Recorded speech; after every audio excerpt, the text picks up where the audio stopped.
Hare Ram Hare Ram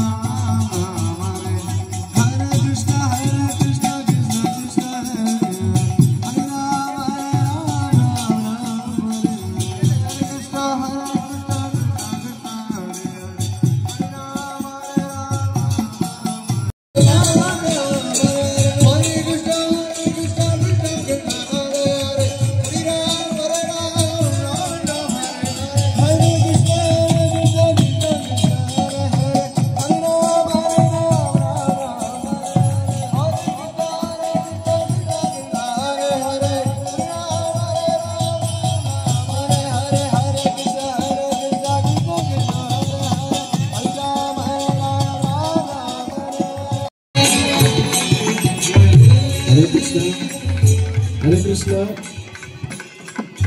దయచేసి ఇక్కడ అందరు ఖాళీ జాగా మొత్తం వదిలిపెట్టండి. ఇక్కడ ప్రోగ్రామ్ ఉంటుంది. ఒక్కొక్కటి ముఖ్యంగా ఉంటుంది. అక్కడ ఎల్ఈడి స్క్రీన్ దగ్గర ఎవరు నిలబడకండి. షాక్ కొడుతుంది, షాక్ వస్తుంది అక్కడ.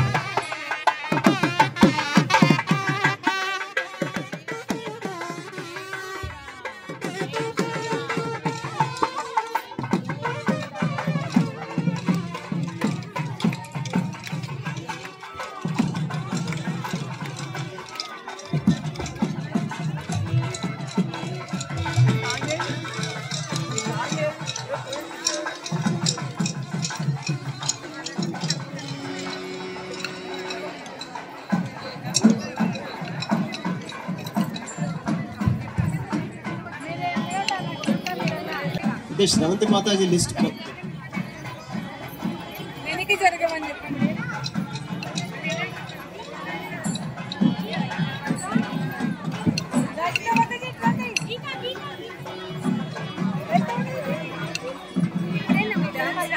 హరే కృష్ణ. సీతారామ కళ్యాణ మహోత్సవానికి వచ్చేస్తున్నటువంటి భక్తులందరికీ స్వాగతం, సుస్వాగతం. మన కార్యక్రమం స్టార్ట్ అయిపోయింది. ఇప్పుడు స్టార్ట్ అవుతుంది. అతి చివరి క్షణాల్లో ఇప్పుడే స్టార్ట్ అయిపోతుంది. ఫస్ట్ మనం భగవంతుని ఎదుర్కోలు ఉత్సవం అంటాం అన్నమాట. ఎదుర్కోలు ఉత్సవంలో ఫస్ట్ మన మాతాజీలు led by Rachana Mataji and Sudeshwari Mataji వీరిద్దరు ఆధ్వర్యంలో కోలాటలతో ఎదుర్కోలు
ఎదుర్కోలు ఉత్సవాన్ని ప్రారంభం చేయడానికి అటువైపు మాతాజీలందరూ కూడా స్వామివారి కళ్యాణ మహోత్సవానికి కావాల్సిన సామాగ్రిని అంతా కూడా స్టేజ్ పైకి తీసుకెళ్ళి అందరు కూడా మీ మీ ప్రదేశాలకు చేరుకోండి. యాజమాన్య సేవ కళ్యాణ యాజమాన్య సేవ సర్వసేవ కళ్యాణ యాజమాన్య సేవ చేసిన వాళ్ళందరూ ఇక్కడికి వచ్చారు. కొద్దిగా వెనకాలి. చంద్రశేఖర్ ఫ్రమ్ బెంగళూరు. చంద్రశేఖర్ ఫ్రమ్ బెంగళూరు.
मंगलम कौसलेन्द्राय महनीय गुणात्मने चक्रवर्ती तनूजाय सार्वभौमाय मंगलम वेद वेदांत वेद्याय मेघश्यामलमूर्तये पुंसां मोहन रूपाय पुण्यश्लोकाय मंगलम मंगलाशासनपरैः मदाचार्य पुरोगमैः सर्वैश्च पूर्वैराचार्यैः राजास्तु मङ्गलम् उल्लासपल्लविकपालि प्रिय भगवद्बन्धुल्लारा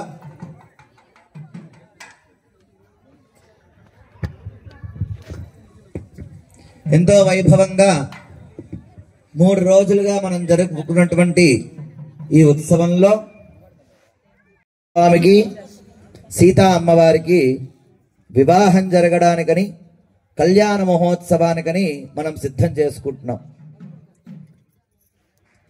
కానీ ఈ కళ్యాణానికి ముందు అసలు రామచంద్రుడు ఎవరు, సీతా అమ్మవారు ఎవరు, ఇద్దరికి కళ్యాణం చేయవచ్చా?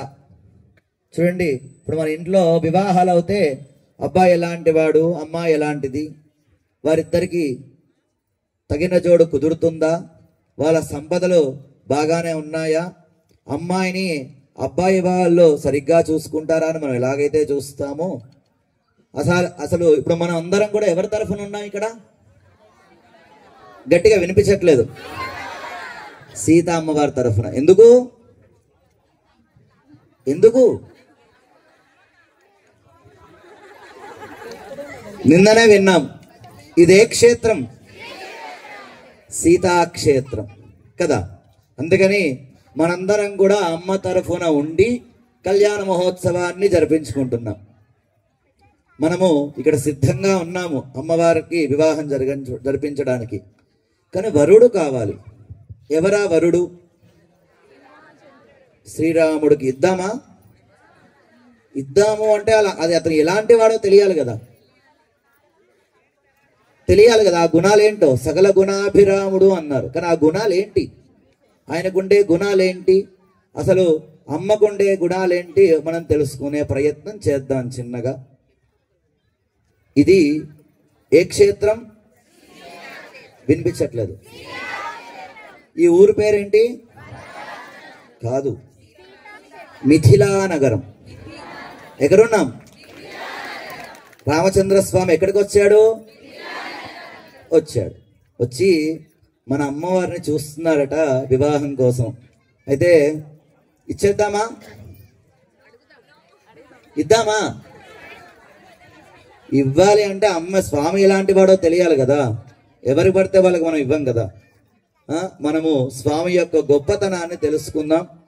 స్వామి ఎలాంటి వాడు, ఎక్కడి నుంచి వచ్చాడు, ఆయన ఎన్ని రూపాలు ధరించాడు, ఈ లోకాన్ని ఎలా కాపాడడానికి వచ్చాడు, వారి యొక్క గుణగణాలన్నీ కూడా మనం శ్రీమాన్ ప్రణవానంద దాస్ గారిచే మనం తెలుసుకునే ప్రయత్నం చేద్దాం. అయ్యా, మీ రాముడు యొక్క గుణగణాలు, వారి యొక్క గొప్పతనాన్ని మాకు ఒకసారి వివరించండి. మేమందరం కూడా రాముడు అని విన్నాము, కానీ అతని యొక్క గుణగణాలు సరిగ్గా తెలియదు. అలాగే వారు ముందు కూడా ఏవో కొన్ని అవతారాలు ధరించారట. వారేంటి, వారి పరిస్థితి ఏంటో ఒకసారి మాకు సెలవు ఇవ్వవలసిందిగా ప్రార్థన. మేము మాట్లాడక ముందే మీరందరూ అమ్మవారి పార్టీకి చేర్చేసుకున్నారు. మీరు మాకు స్థాన బలం లేకపోయినా సరే తక్కువేమి మనకు రాముడు ఒక్కడుండు వరకు. ఇక్కడికి వచ్చినా సరే రాముడి వైభవం గొప్పది కాబట్టి మా స్వామి ఎంత గొప్పవాడో చెప్పడానికి ప్రయత్నం చేస్తాం. మా స్వామిలో ఉండే అన్నిటికంటే గొప్ప గుణం ఆయనకుండే ప్రేమ. ఎంత ప్రేమ రాముడికి ఉన్నది అని అంటే, హనుమ వెళ్ళి సీతమ్మ తల్లిని ఇదే సుందరాకాండలో కలిసినప్పుడు, నేను ఒక నెల రోజులు ఉండగలుగుతాను రాముడు లేకుండా, నెల రోజుల లోపల రమ్మను అని చెప్తుంది. ఎప్పుడైతే ఈ విషయాన్ని రామచంద్రమూర్తికి చెప్తారో, చాలా సదృష్టం, సీతమ్మ తల్లి గొప్పతనం, నెల రోజులు ఉండగలుగుతుందట, కానీ నేను ఒక్క క్షణం కూడా సీతమ్మ తల్లి లేకుండా ఉండలేను. అంత ప్రేమ సీతమ్మ తల్లి పట్ల కలిగిన వాడు మా రామచంద్రమూర్తి. ఇంత ప్రేమగా చూసుకునే భర్త ఇంకా ఆ లక్షణం ఉండటం కంటే గొప్పతనం ఇంకేంటండి కావాలి మనకి? మీ రాముడికి ప్రేమ ఉందని చెప్తున్నారు, కానీ మా అమ్మనే ప్రేమ స్వరూపం. చూడండి, ఒక తల్లి ఉందనుకోండి, తల్లిదండ్రులు ఇద్దరు ఉంటారు, పిల్లలు ఉంటారు. పిల్లలు ఏదైనా కావాలంటే ఎవరి దగ్గరికి వెళ్ళి అడుగుతారండి? ఎందుకు? అమ్మ మనస్సు నిండా ప్రేమ ఉంటుంది, కొంచెం కూడా కల్మషం ఉండదు. మా అమ్మవారికి ఒక పేరు ఉందండి. ఏంటి? శ్రీ అని పేరు. శ్రీ అంటే మహాలక్ష్మి కాదు. శ్రీ అంటే శృణోతి శ్రావయతి ఇది శ్రీ అని అర్థం. శృణోతి అంటే వింటుందట అమ్మ. శ్రావయతి అంటే వినిపిస్తుంది. ఏం వింటుంది? మనం చెప్పే విషయాలన్నీ వింటుంది. శ్రావయతి అంటే వినిపిస్తుంది. ఎవరికి వినిపిస్తుంది? స్వామికి వినిపిస్తుంది. అదే వినిపిస్తుంది, కానీ ఎప్పుడు వినిపించాలో అప్పుడు వినిపిస్తుంది. చూడండి, ఉదయం మనం కాకాసురుడు యొక్క వృత్తాంతం విన్నాం చిన్నగా. కాకాసురుడు అన్ని లోకాలు తిరిగాడండి. ఎవరు కూడా నేను రక్షించలేను అని అంటే కాకాసురుడు వచ్చి రాముని శరణాగతి చేయలేదు. సొమ్మసిల్లి పడిపోయాడట. ఎక్కడ పడిపోయాడు? అమ్మ పాదాల దగ్గర పడ్డాడు. అమ్మ ఏం చేసింది? ఆ అమ్మ పాదాల దగ్గర పడ్డ తలని స్వామి పాదాల దగ్గరికి మార్చి చూడండి, మన పిల్లవాడే కదా, పాపం ఏదో తప్పు చేశాడు, అతన్ని రక్షించాలి అని అమ్మ చెప్తే అప్పుడు స్వామి చేశాడు. ప్రేమ ఎవరికి ఎక్కువ ఉందండి? అమ్మకే ఎక్కువ ఉంది. చూడండి, సముద్ర లంఘనం అప్పుడు కూడా రామచంద్ర స్వామి కోపం వచ్చేసిందండి బాగా. సముద్రాన్ని దాటాలి అన్నప్పుడు 3 రోజులు సముద్రుడిని శరణాగతి చేశాడు రామచంద్ర స్వామి. కానీ సముద్రుడు వినలేదు. వెంబడే కోపం చేసి ఈ తీర్థాన్ని మొత్తం లేకుండా చేసేస్తాను, అసలు ఈ భూమి మీద నీళ్లు లేకుండా చేసేస్తాను విల్ల ఎక్కువ పెడితే అప్పుడు సముద్రుడు బయటికి వచ్చి అయ్యా క్షమించు అని కోరాడు. అంటే స్వామికి ఎంత కోపం వచ్చింది. అమ్మ పక్కనుంటే ఆ కోపం రాకుండా చూసుకుంటుంది. అందుకే స్వామి ప్రేమస్వరూపుడే. కానీ మీ స్వామి కంటే మా అమ్మవారు ఒక్క మెట్టు పైన ఉన్నారు. సరే, మీరు అన్నారు అమ్మకి ప్రేమ ఎక్కువ, అమ్మ మనల్ని వింటుంది, మనల్ని సిఫారసు చేస్తుంది అని. కానీ ఫైనల్ గా మనకు కావాల్సిన పని చేసే పెట్టేవాడు నానే కదండి. ఆయన ద్రవ్యం ఇవ్వండి లేదా ఆయన ఫైనల్ గా శాంక్షన్ చేయండి, మనకి ఎంత ప్రేమ ఉన్నా ఏం చేయగలుగుతున్నామా? ఆ చిట్ట చివరికి అమ్మ కూడా ఆయననే ఆశ్రయించి కదా పని చేయాల్సి వచ్చేది. కాబట్టి మీరు కోపం ఉంది స్వామికి, కోపం ఉంది స్వామి అంటారు. గోదాదేవి తిరుప్పావైలో స్వామికి కోపం ఉన్నది, కానీ అది అనవసరమైన కోపం కాదు. ఆయన కోపం తెచ్చుకోవడానికి ప్రయత్నం చేసి దాన్ని ధార్మికంగా ఉపయోగించే కోపం ఆయనది.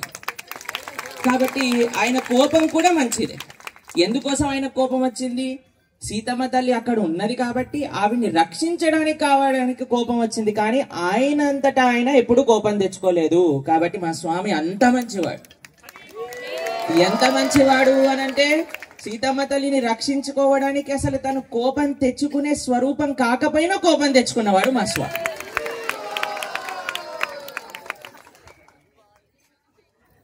మరి లక్ష్మణస్వామి సీతమ్మ తల్లి రామచంద్రమూర్తి అరణ్యవాసంలో వెళ్తూ ఉన్నప్పుడు ఒక చెట్టును చూసి ఎంత బాగుంది లతలతో కూడుకున్న ఈ వృక్షము అని అంటారు. మా స్వామి గొప్పతనం అదండి. ఎప్పుడు చూడండి పక్కనున్న వారిని పొగడాలి, వారికి మంచి ఆనందాన్ని కలిగించాలి అని ప్రయత్నం చేస్తూ ఉంటారు. అప్పుడు మీ సీతమ్మే అన్నది, అయ్యా ఈ లత చాలా అందంగా ఉన్నది, కానీ ఈ లత ఆ చెట్టు లేనిది, ఆ ఆధారం లేనిది ఇలా పెరగలేదు కదా అని సూచించింది అనమాట. రాముడు లతతో పోల్చి సీతమ్మ తల్లిని పొగిడితే మీ సీతమ్మే మా రామచంద్రుడిని తనకు ఆధారంగా చెప్పుకొని స్వామి కీర్తించింది.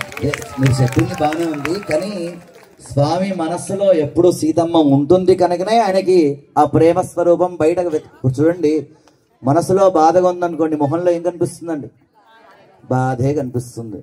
మీ ఎంత ఫ్రెష్గా స్నానం చేసి ఎంత మేకప్ వేసుకొని కనిపించినా బాధగానే ఉంటుంది. ఆ మనస్సు ఎప్పుడు ప్రశాంతంగా ఉండాలి. ఆ మనస్సు ఎవరు? అమ్మ. అమ్మ ఎప్పుడు మనస్సులో నిండుగా ప్రేమగా ఉంటుంది కనుకనే స్వామి కూడా ఆ మొహంలో ప్రేమగా ఉన్నట్టుగా కనిపిస్తూ ఉన్నాడు. అది మా సీతమ్మ వారి యొక్క ప్రేమ గుణం. స్వామికి కూడా ఉంది, మేము కాదనట్లే. ఎందుకు కాదనట్లే అంటే లోపల అమ్మ ఉంది కనుక. అసలు ఆ అమ్మాయి మా స్వామిని సెలెక్ట్ చేసుకున్నారు. సముద్ర మంథనంలో లక్ష్మీదేవి ఆవిర్భవించినప్పుడు అందరూ నిల్చున్నప్పుడు ఆవిడ ఆ మాలని పట్టుకొని తీసుకెళ్లి నాకు స్వామి కావాలి అని ఆవిడ చేరారు స్వామి దగ్గరికి, కానీ స్వామి వచ్చి విని చేరగలేదన్నమాట. చాలా కరెక్ట్గా చెప్పారు. సముద్ర మథనం చేయడానికి ఎవరండి కారణం? ఎవరు కారణం? స్వామి. ఏ అవతారం ఎత్తాడు? కూర్మ అవతారాన్ని ధరించాడు అని మాత్రమే మనకు తెలుసు. కానీ సముద్ర మథనంలో స్వామి 8 అవతారాలు ధరించాడండి. ఎలాగో తెలుసా? ఫస్ట్ ఎవరి కోసం ఇదంతా తర్వాత చెప్పుకుందాం.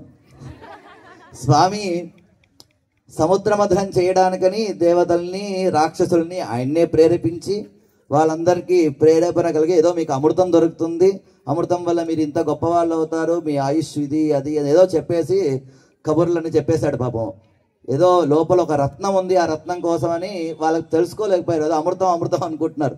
అంతకంటే గొప్పదైన అమృతం ఇంకోటి ఉంది. అలాంటి అమృతం కోసం వాళ్ళందరూ కొట్టుకుంటూ ఉంటే వాళ్ళు అలసిపోయారు. అలాగే మందర పర్వతాన్ని పెట్టారు. మందులో వాసుకి అనే ఒక పాముని చిలకడానికి పెట్టారు. ఆ పాము అలసిపోతుంది. అలాగే ఆ మందరం కూడా సరిగ్గా నిల్చోకపోతే కింద కూర్మావతారాన్ని ధరించాడు. అలాగే మందర పర్వతం కూడా అలసిపోయింది. ఆ మందర పర్వతంలో కూడా స్వామి యొక్క రూపమై ఉన్నాడు. ఆ వాసుకి కూడా అలసిపోయింది. చూడండి, చిలుగుతూ ఉంటే తాడు ఎలా ఉంటుందండి? అంత పెద్ద పర్వతాన్ని ఇలా ఇలా చిలుగుతూ ఉంటే ఆ పాముకి మొత్తం రక్తాలు గారి అంతా అలా అవుతుంటే ఆ పాములో కూడా స్వామి ఒక అవతారాన్ని ధరించాడు. ఇదంతా బాగుంది. చిలికే వాళ్ళు అలసిపోయారు. ఇటు దేవతలు అలసిపోయారు, అటు రాక్షసులు అలసిపోయారు. వాళ్ళలో కూడా మళ్ళీ స్వామి ఉండి ఆ మథనాన్ని ప్రారంభించాడు. ఏవేవో చాలా గొప్పవి వచ్చాయి. వస్తే ఇది నువ్వు తీసుకో అయ్యా, ఇది ఐరావతన ఇంద్రుడికి ఇచ్చేశాడు, ఇది నువ్వు తీసుకో, ఇది నీ తీసుకో, అందరికి అన్ని ఇచ్చాడు. కానీ తర్వాత లక్ష్మమ్మ వారు వచ్చింది. ఎవరు తీసుకున్నారండి? దీనికోసమే ఆయన ఇంత ప్రాసెస్ చేసింది. ఇంత చిలకడము, ఇంత చేయడము ఆయనకేం అవసరం అండి? అదేంటి అన్ని అవతారాలు ధరించి అందరి యొక్క శ్రమ ఆయన్నే తీసుకొని ఎందుకు చేయాలి? అమ్మ కోసం. కూర్మ అవతారంలో కూడా మా అమ్మ కోసమే స్వామి వచ్చాడు. అలా స్వామిని వరించింది అన్నారు, కానీ వరింప చేసుకున్నాడు ఆయన అంతే. మాల ఆయుడే వచ్చి ఆయనకి వేసింది, కానీ వేయడానికి కారణం ఎవరు? వెనకాదలు ఆయనే ఉండి ఆయన్నే వేయించుకొని ఆహా ఓకే అంటే కొంత మగవాళ్ళు కదండి, కొంచెం ఉంటుంది అది ఉండడం వల్ల అహం కొంచెం సాటిస్ఫాక్షన్ అయింది. ఓకే అలా వేసుకొని అలా కూర్మావతారంలో స్వామి అలా ముందుకు వెళ్ళిపోయాడు. అది మా అమ్మ యొక్క గొప్పతనం. మీరు అమ్మవారి పార్టీలో ఉండి కూడా అమ్మవారి గొప్పతనం చెప్పేంత లోపల స్వామి ఎన్ని అవతారాలు ఎత్తారు అనే వైభవాన్ని కీర్తించడం ప్రారంభం చేశారు. ఇన్ని అవతారాలు కూడా మా అమ్మ కోసమే ఎత్తాడు. అయితే దీనికంటే గొప్ప ప్రమాణం ఇంకొకటి ఏం కావాలి చెప్పండి? తన భక్తురాలి కోసం అమ్మని భక్తురాలు అని అనుకుంటే స్వామి ఏమి చేయడానికైనా సిద్ధం అవుతాడు అనే లక్షణం కలిగిన వాడు. దీనికంటే భరోసా ఏం కావాలి చెప్పండి? ఆయనను ఆశ్రయిస్తే మనల్ని ఆయన చూసుకుంటాడు అని. యోగక్షేమం వహామ్యహం అని ఆయన చెప్పినది ఎంత కష్టమైనా సరే స్వామి చేస్తాడు అనే గుణం ఆయన దగ్గర ఉన్నది. ఇంత ఎవరు కష్టపెడతారండి ఈ రోజుల్లో? మొన్న చెప్పాం కదా, ఫ్లైట్ లో మేము చూసిన వాళ్ళు ఎలా ఉన్నారు. అలాంటి వాళ్ళని ఇప్పుడు చూస్తూ ఉంటే మా స్వామి ఏమో అన్ని అవతారాలు ఎత్తి అంత కష్టపడి ఇంత చేసి అమ్మవారి దగ్గరికి వచ్చినారు అని అంటే అది మా స్వామి యొక్క గొప్పతనమే. దాంట్లో ఎటువంటి సందేహం లేదు. మేము ఒప్పుకుంటున్నాం, మీ స్వామి చాలా గొప్పవాడు. ఎందుకంటే వేదము అన్నిటికంటే చాలా ప్రమాణం అండి. అన్ని గ్రంథాలకి పరమ ప్రమాణం ఏదంటే వేదం. ఎందుకంటే వేదం అనేది భగవంతుడి యొక్క ఉశ్వాస నిశ్వాసలతో ఏర్పడింది, అది ఎవరు రాసింది కాదు. ఆ వేదాన్ని రక్షించడానికే మిగతావన్నీ కూడా ఏదో రామాయణం కానీ భారతం కానీ భాగవతం కానీ అందులో ఉండే సారం మొత్తం భగవద్గీత కానీ ఇవన్నీ ఏర్పడ్డాయి. మీ స్వామి ఎందుకు గొప్పవాడన్నా అంటే మేము వేదాన్ని నమ్ముతాం కనుక. అందరు నమ్ముతారుగా వేదాన్ని. స్వామి సహస్రశీరుష పురుష సహస్రాక్ష సహస్రపాత్ అని వేదం చెప్పింది. అంటే వేదమే గొప్పది. ఈ వేదంలో కూడా తలమానికమైనటువంటి సూక్తం పురుష సూక్తం. వేదంలో అన్నిటికంటే గొప్పైనటువంటి సూక్తం ఏదంటే పురుష సూక్తం. అందులో భగవంతుడి యొక్క మొత్తం వర్ణన మొత్తం వచ్చింది. సహస్రశీరుష పురుష, ఆయన ఇన్ని 1000 తలలు కలవాడట, ఇన్ని చేతులు ఉంటాయి, ఇన్ని కాళ్ళు ఉంటాయి, ఇక్కడ ఉంటుంది అక్కడ ఉంటుంది, ఇంత గొప్పగా చెప్పబడింది. కానీ ఆయన పేరు చెప్పలేదండి ఎక్కడ. చివరికి ఏమని చెప్పింది తెలుసా అండి? హ్రీష్టతే లక్ష్మీశ్చ పత్న్యౌ అని చెప్పింది. అంటే ఎవరు ఈ స్వామి? ఇంత గొప్ప అంత గొప్ప అని చెప్పారు, కానీ అడ్రస్ ఏంటి, ఎక్కడుంటాడు, అసలు ఎవరు ఈయనే అంటే చివర్లో వచ్చే మంత్రం అది. లక్ష్మీశ్చ పత్న్యౌ అనింది. ఎవరైతే లక్ష్మీపతియో అతనే ఇతను అని చెప్పింది. అంటే డైరెక్ట్ పేరు చెప్పలేదండి.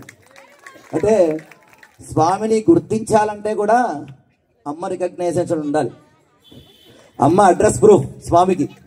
ఎవరైనా ఇప్పుడు వెంకటేశ్వర స్వామి ఉన్నారు, ఆయన పేరేంటండి?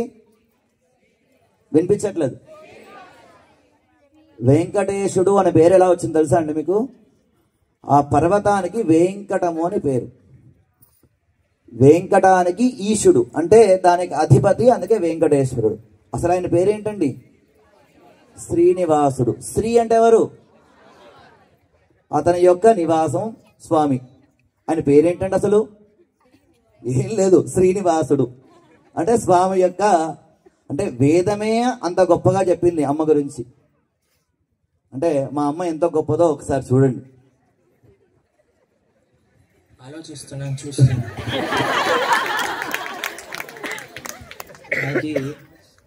వేదవ్యాసుడు వేద విభజన చేసి ఉపనిషత్తులను పురాణాలను అన్నీ అందించాక ఒక వెలితి మనసు లోపల ఉండింది.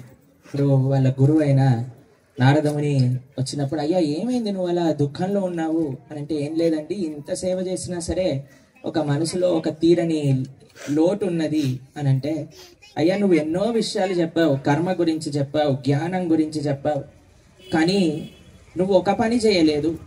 కేవలం భక్తిని మాత్రమే ప్రస్తావన చేస్తూ ఆ భక్తి యొక్క మాహాత్యాన్ని తెలుపుతూ కృష్ణుడు గురించి నువ్వు ఏది భగవంతుడు గురించి నువ్వు చెప్పలేదు. అందుకే నీకు ఆ వెలతి ఉన్నది. నువ్వు భాగవతాన్ని రచించు, నీకు ఆ మనసులో ఉండే ఆ బాధ మొత్తం కూడా పోతుంది. అందుకే నిగమకల్ప తరోర్గలితం ఫలం సుఖముఖ అమృత దవ సంయుతం పిబత భాగవతం రసమాలయం ముహురహో రసిక భువి భావుక. అటువంటి భాగవత గ్రంథం బయటకు వచ్చింది. అటువంటి భాగవతంలో అన్నిటికంటే ఒక గొప్ప శ్లోకం చెప్తారు. సమాశ్రితాయైః పదపల్లవప్లవం మహత్పదం పుణ్య యశో మురారే బభాంబుదిర్వత్స పదం పరం పదం పదం పదం యద్ విపదాం న తేషాం. ఆ స్వామి యొక్క శ్రీచరణాలను ఆశ్రయించిన వారు మాత్రమే ఈ సంసారం నుంచి బయటికి వెళ్ళగలరు. ఇంత గొప్ప సంసారము కూడా ఆ వెంకటేశ్వర స్వామి యొక్క పాదాలను సైన్ బోర్డ్ లా ఆశ్రయిస్తే ఆయన చూపిస్తున్నారు, నా పాదాలను ఆశ్రయించు, సంసారం మొత్తం కూడా నడుము దాకే వస్తుంది అని. చివరికి ఎక్కడికి వెళ్ళాలండి? ఆ స్వామి వారి యొక్క పాదాలనే మనం చేరుకోవాలి. కాబట్టి దానికి ఇంకొక మార్గం లేదు. ఆ స్వామి వారి యొక్క పాదాలను చేర్చే మార్గమే భక్తి. అది భాగవత ప్రస్తావన మనకు అలా చేస్తుంది. ఎంత మనం స్వామి వైపు నుంచి మాట్లాడుతున్నా అండి, ఈయన పైన అంత మనం నమ్మకం పెట్టుకోలేమన్నమాట. ఎప్పుడైనా పల్టీ కొట్టేశాడు అనుకోండి, మళ్ళీ నాకు ఇబ్బంది కలుగుతుంది. కాబట్టి వినయంగా అమ్మవారి పార్టీ వాళ్ళకి సరెండర్ అవ్వటమే మేలు అని అనిపిస్తున్నారు. చాలా సంతోషం అండి. ఎందుకు అనంటే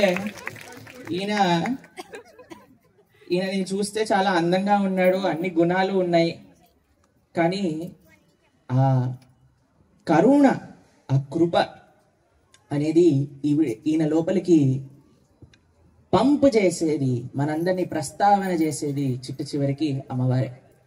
కాబట్టి ఈయన వైభవాన్ని ఇప్పటి వరకు చెప్తూ వచ్చినా సరే చివరికి ఆవిడ ద్వారానే స్వామిని ఆశ్రయించాలి, దాంట్లో ఎటువంటి సందేహం లేదు. కాబట్టి మేము వినయంగా సీతమ్మ తల్లి వారే మా రామచంద్రుడి కంటే గొప్పవారు, ఇద్దరూ గొప్పవారు, వారిద్దరిని కలిపి కళ్యాణం చేయిస్తే అమ్మవారు అటు నుంచి ఇటువైపుకి వచ్చి స్వామి పక్కకి చేరితే మనందరం కూడా రక్షింపబడతాము.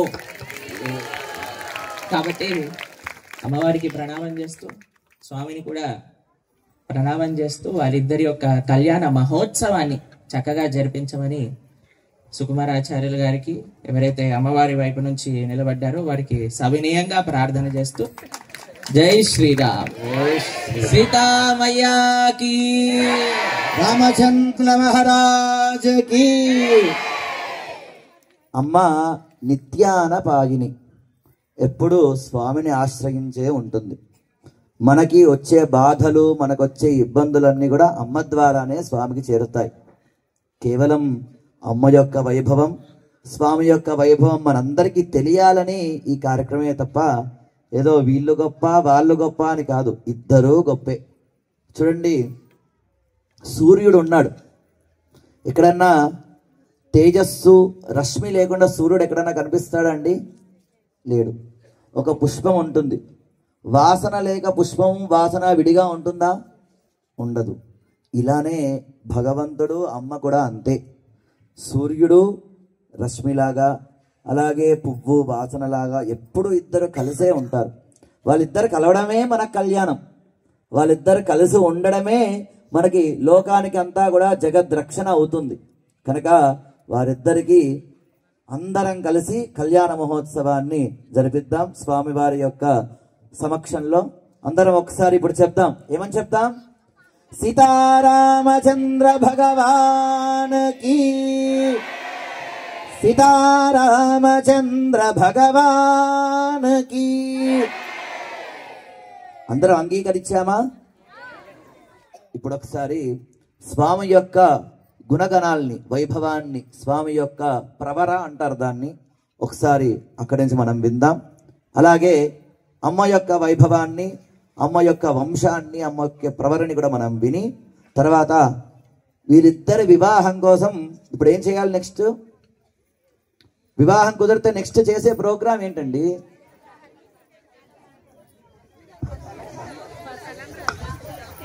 నిశ్చితార్థము.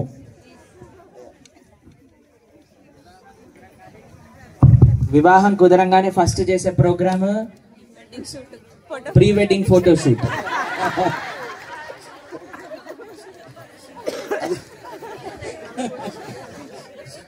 మన వాళ్ళు అది నడిపిస్తూ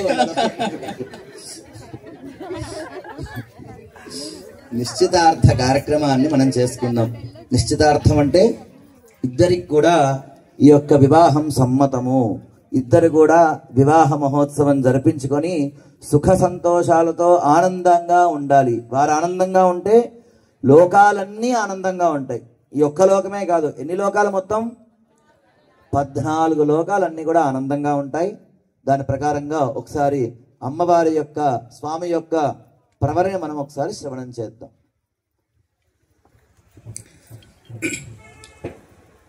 ఆపదామపహర్తారం దాతారం సర్వసంపదాం లోకాభిరామం శ్రీరామం భూయో భూయో నమామ్యహం.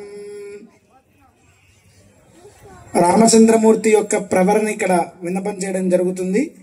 అంతా కూడా శ్రద్ధగా శ్రవణం చేయవలసిందిగా కోరుతున్నాం. చతుస్సాగర పర్యంతం గోబ్రాహ్మణేభ్యః శుభం భవతు. వాసిష్ఠమైత్ర వరుణ కౌండిన్యత్రయా ఋషేయ ప్రవరాన్విత వసిష్ఠగోత్రోద్భవస్య నాభాగ మహారాజవర్మణో నప్త్రే. చతుస్సాగర పర్యంతం గోబ్రాహ్మణేభ్యః శుభం భవతు. వాసిష్ఠమైత్ర వరుణ కౌండిన్యత్రయా ఋషేయ ప్రవరాన్విత వసిష్ఠగోత్రోద్భవస్య అజమహారాజవర్మణః పౌత్రాయ.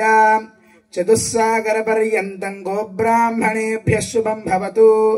వాసిష్ఠమైత్ర వరుణ కౌండిన్యత్రయా ఋషేయ ప్రవరాన్విత వసిష్ఠగోత్రోద్భవస్య దశరథ మహారాజవర్మణః పుత్రాయ.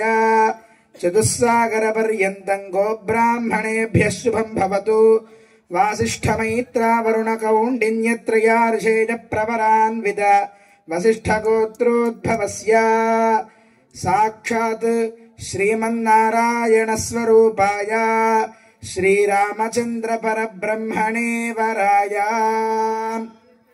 స్వామివారి యొక్క ప్రవరణ ఇక్కడ విన్నపం చేయడం జరిగింది. రామచంద్రమూర్తి యొక్క తాతగారు నాభాగ మహారాజు, అలానే రామచంద్రమూర్తి యొక్క ముత్తాతగారు నాభాగ మహారాజు, తాతగారు అజమహారాజు, రామచంద్రమూర్తి యొక్క తండ్రి గారు దశరథ మహారాజు. దశరథ మహారాజు యొక్క పుత్రుడైనటువంటి సాక్షాత్తుగా శ్రీమన్నారాయణ స్వరూపమైనటువంటి శ్రీరామచంద్ర స్వామిని ఇక్కడ వరుడుగా మనం ఆసీనం చేసుకొని కళ్యాణానికి సిద్ధపరిచి ఉన్నాము.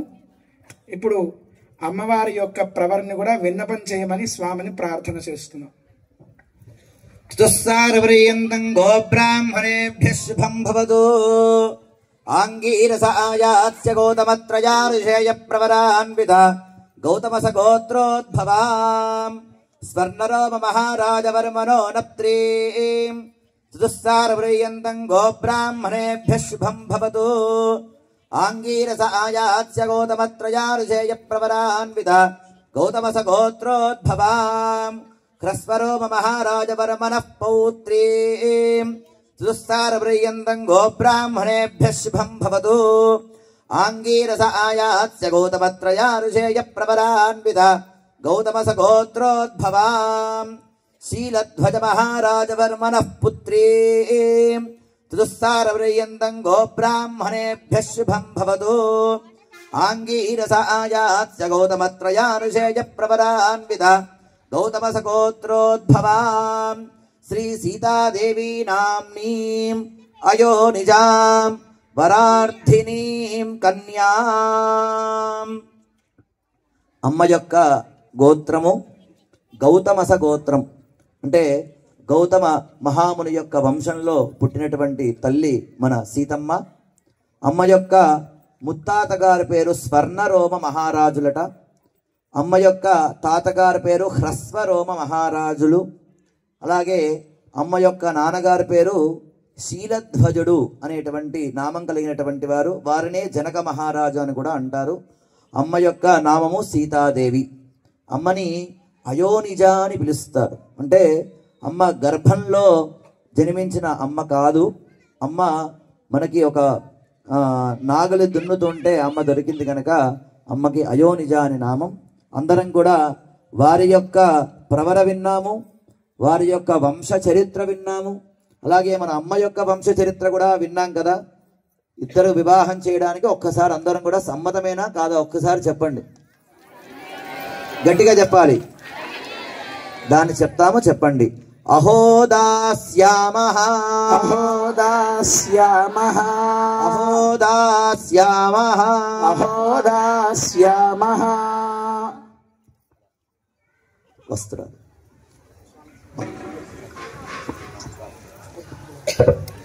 ఇప్పుడు మగపెళ్లి వారి తరఫు నుంచి అమ్మకి పెళ్లి చీర బహుకరిస్తారు. అలాగే మన దగ్గర నుంచి స్వామి వారికి, మనందరం సీతమ్మ వారి తరఫునే కదా, ఏమైనా వినిపించట్లేదండి.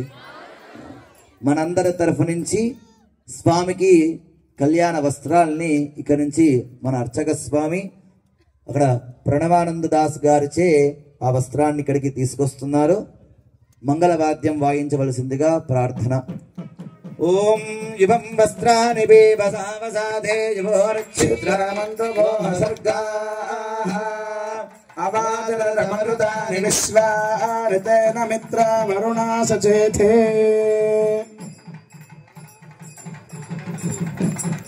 జయ బోలో రాజా రామచంద్ర భగవానికి,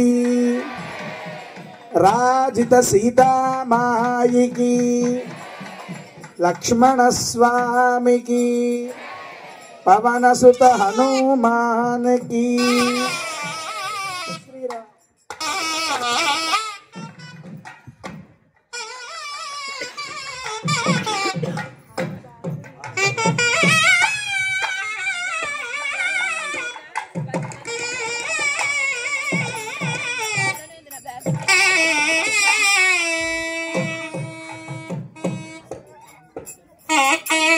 ఈ శుభ సమయంలో ఏం చేస్తామండి?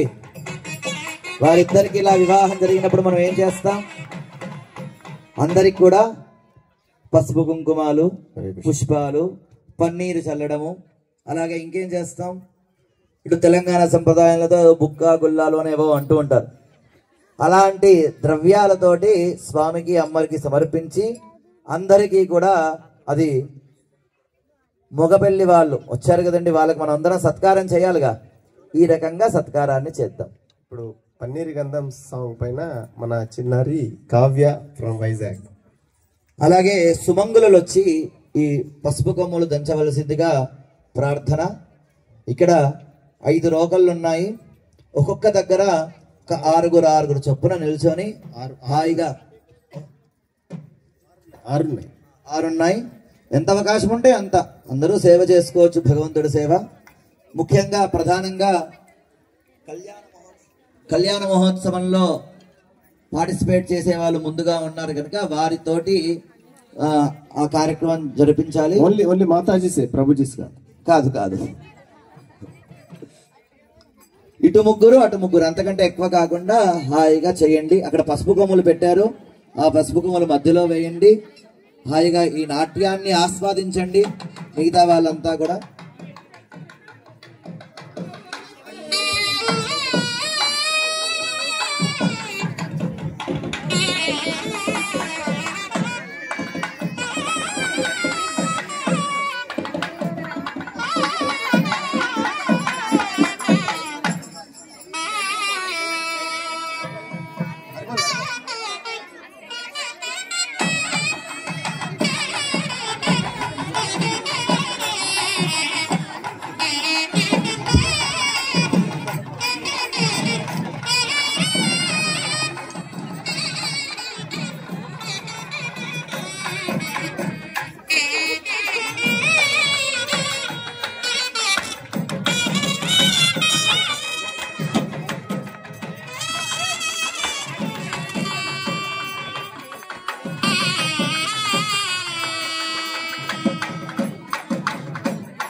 అందరూ కూడా మాతాజీలు అందరూ దంచుతున్నారు. ఏదో ఫోటోల కోసం కాదు, అక్కడ పసుపు కొమ్మలు మొత్తం కూడా పసుపు అయిపోవాలి, అలా దంచాలి. ఎందుకంటే మీరు ప్రేమతో దంచాలి, భక్తితో దంచాలి. అదంతా కూడా స్వామికి సమర్పిస్తారు. అంటే ఫొటోస్ కూడా తీసుకోండి, కానీ ప్రధానంగా మాత్రం భక్తితోటి ఆనందంతో అలా చేయండి. అవకాశం ఉన్నంత వరకు దాన్ని కొంచెం పొడి చేసే ప్రయత్నం చేయండి. చాలా పసుపు మొత్తం అయిపోయింది, చాలా బాగా చేశారు. అవి కొంచెం పక్కన పెట్టేసేయండి అలాగా. అమ్మ ఎవరైనా ఒకరు దంచి దంచి పసుపు మాయమైపోయింది. పసుపు కొమ్మల్ని పసుపు చేయాలి, పసుపు కూడా లేదు, అంత బాగా దంచేశారు. చాలా ఇంకా ఆపేసి ఎవరి స్థానాల్లో వారు కూర్చోండి. ఇంకా మన కార్యక్రమం చాలా ఉందమ్మా. సుకుమారాచార్య గారు, కెమెరా ఉన్నంత వరకు వాళ్ళు వెళ్ళరు, కెమెరాని ఆపేయండి. కెమెరామ్యాన్ వారు ఒక్క 2 minutes మీరు ఆపండి.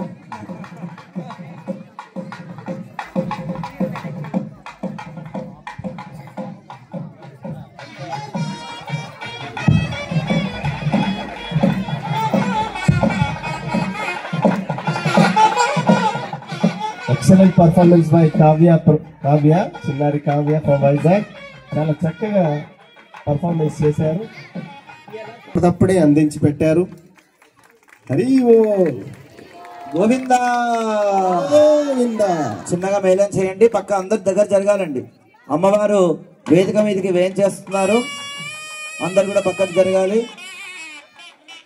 ఓం షన్నో మిత్రస్యం వరుణః షన్నో భవత్పర్యమా షన్న ఇంద్రో బృహస్పతిః షన్నో విష్ణురుక్రమః. నమో బ్రహ్మణే నమస్తేవాయో త్వమేవ ప్రత్యక్షం బ్రహ్మాసి త్వామేవ ప్రత్యక్షం బ్రహ్మ వదిష్యామి ఋతం వదిష్యామి సత్యం వదిష్యామి తన్మామవతు తద్వక్తారమవతు అవతు మాం అవతు వక్తారం. ఓం శాంతి శాంతి శాంతి.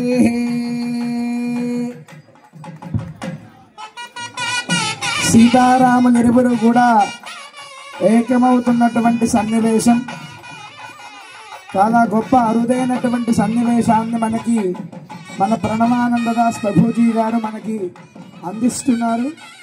అందరూ కూడా సేవించండి. కళ్యాణ మహోత్సవంలో సీతాదేవిని రామచంద్రమూర్తి ప్రక్కన ఉంచేటటువంటి గొప్ప ఘట్టం ఇది, సన్నివేశం. అందరూ సేవించండి, ధరించండి.